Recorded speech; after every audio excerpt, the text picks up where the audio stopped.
Selamat pagi Sobat Isnawan, bertemu dengan saya Dr. Jansen Renaldi di Orkestra, obrolan kesehatan antariksa.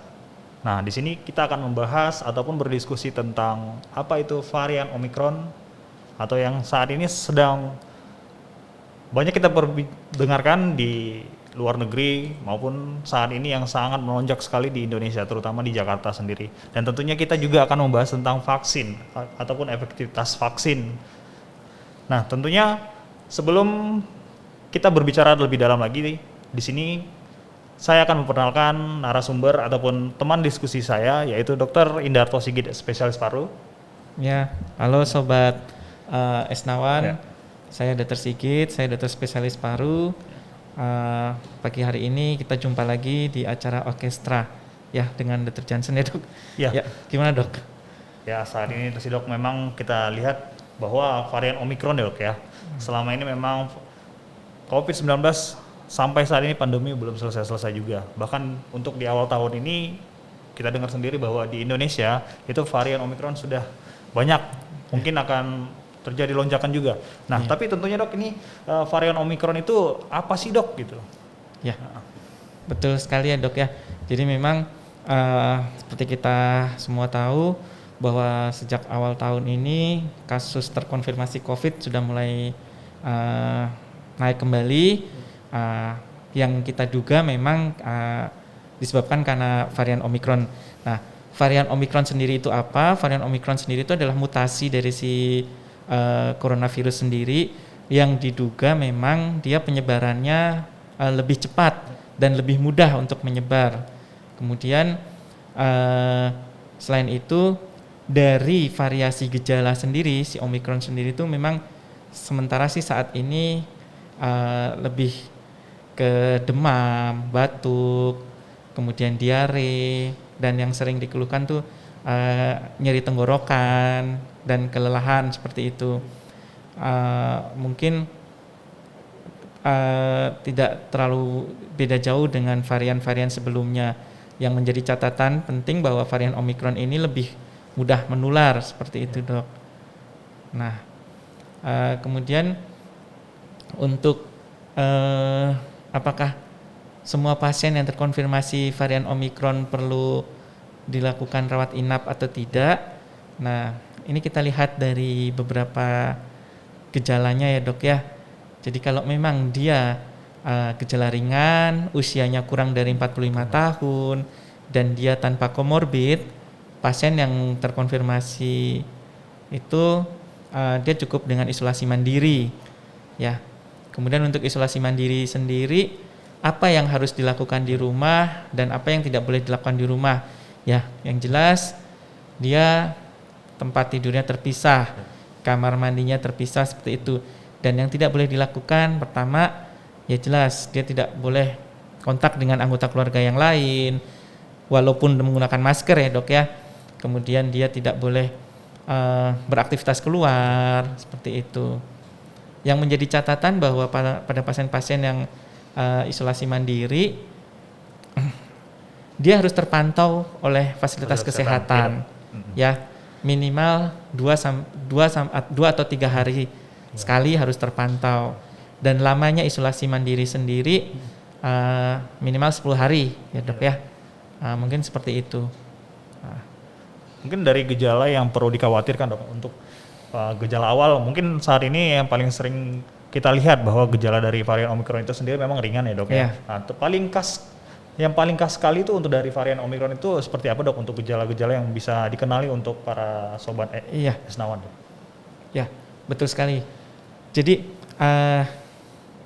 pada kesempatan ini juga kami menghimbau kepada sobat Isnawan sekalian, jika ya mudah-mudahan sih enggak ya, jika ada keluhan demam, batuk, pilek, nyeri tenggorokan, jangan sungkan-sungkan, jangan segan-segan untuk segera memeriksakan diri ya. Tujuannya untuk apa? Jika memang terduga atau terbukti nanti terkonfirmasi COVID, bisa segera dilakukan terapi, dilakukan tata laksana, kemudian dilakukan isolasi. Pertama ya tujuannya untuk mencegah keparahan penyakit, kedua adalah untuk mencegah transmisi ya atau penularan. Jadi semakin tidak semakin menyebar seperti itu. Gitu, Dok. Baik. Tapi tentunya dok, untuk setiap pasien-pasien yang memang memiliki komorbid ataupun bagi pasien-pasien usia muda yang memang mereka lebih memilih isolasi mandiri, tentunya apakah itu tidak akan membahayakan dok? Oh ya, baik.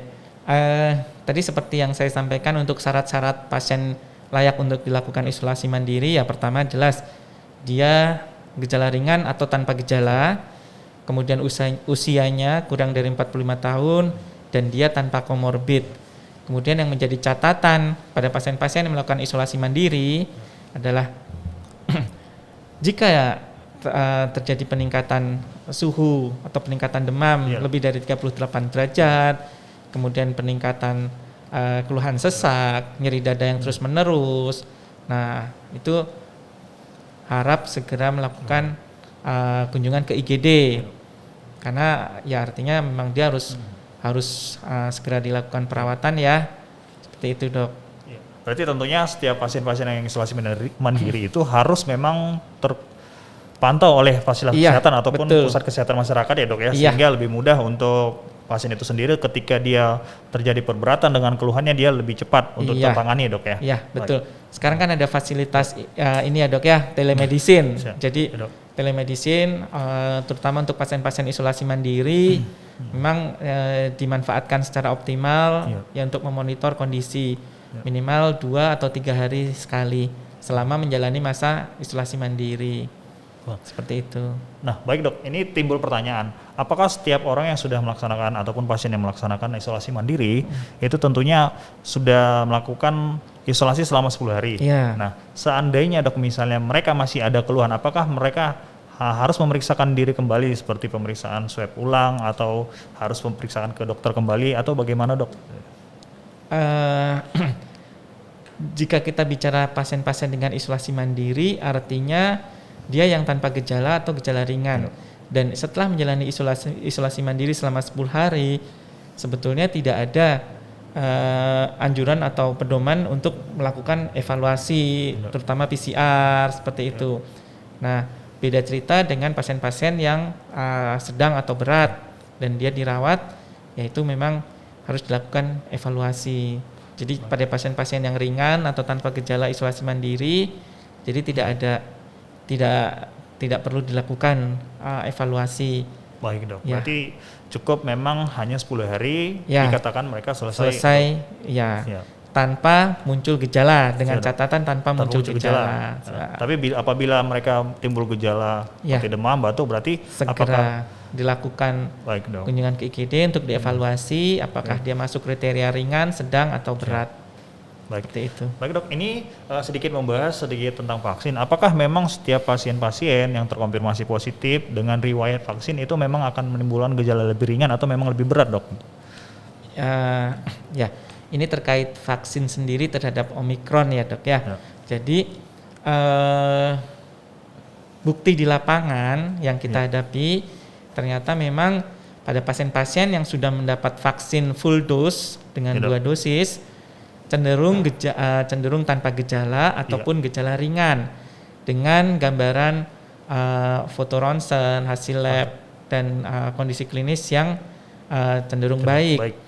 Dan dari gambaran seperti itu dapat dikatakan bahwa memang vaksin apapun jenisnya tetap memiliki efektivitas terhadap Omikron. Walaupun mungkin kalau kita bicara berapa persennya penelitiannya sendiri, ya mungkin kita belum bisa menyimpulkan ya dok ya. Cuman tetap vaksin memiliki efektivitas terhadap Omikron sendiri gitu. Dan satu lagi sebagai catatan dok, jadi kita mengenal ada istilah super immunity atau hybrid immunity. Jadi seseorang yang sudah terinfeksi kemudian dia mendapat vaksin, dia akan memiliki imunitas yang lebih terhadap semua varian. Itu secara teori seperti itu. Jadi entah dia mendapat infeksi secara alami ataupun vaksin. Nah, oleh karena itu dari pemerintah kan memprogramkan untuk booster. Nah, booster itu Jadi sama efektif pasien yang sudah mendapatkan vaksin full dose ditambah dengan booster, itu sama efektif dengan pasien yang mengalami infeksi natural atau alami ditambah dengan 2 dosis vaksin. Nah, itu dia sama-sama statusnya super immunity atau hybrid immunity.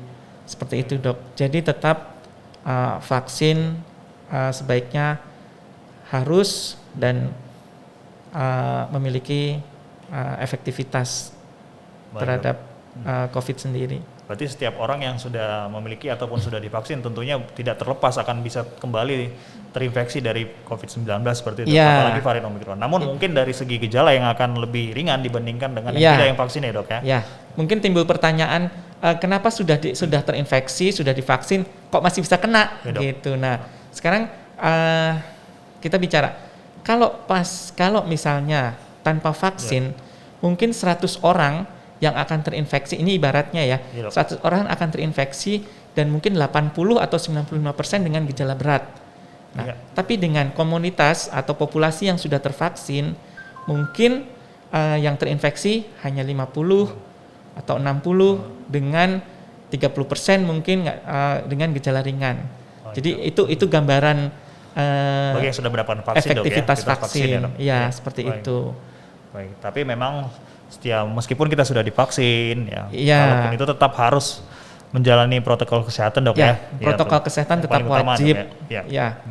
Baik Sobat Esnawan, demikianlah perbincangan kita dengan Dr. Indarto Sigit, spesialis paru, yang mungkin beberapa dari perbincangan kita tadi dapat menambah wawasan kita tentang COVID ataupun varian COVID-19 yaitu varian Omicron, melainkan juga kita dapat tambahan tentang vaksinasi. Nah, tentunya selain dari itu juga kita harus menjaga protokol kesehatan kita, yaitu tetap menggunakan masker, mencuci tangan, dan menjaga jarak.